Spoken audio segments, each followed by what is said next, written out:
mirrors. These are the stock mirrors of Gixxer SF. And this is exactly how it looks when it's open.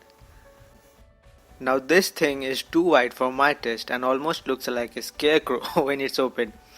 This is one of such mods that I wanted to make from the day one that I took my bike from the showroom, because it's so odd. So I decided to change it and began my research on the same. Well, these are the ones that I have tried along with many more that I have thrown away. And I will give you a short backstory of what is the problem with each of these and which is the best option to opt for.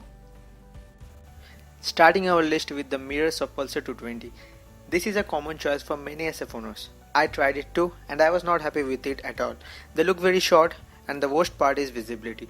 All you see is your shoulders and you can see nothing else at the back.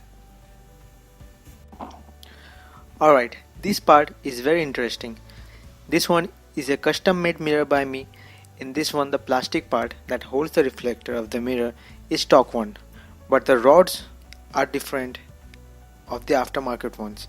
I was very happy with it until I gave my bike to the service one day and they somehow managed to drop my bike and the right hand mirror broke.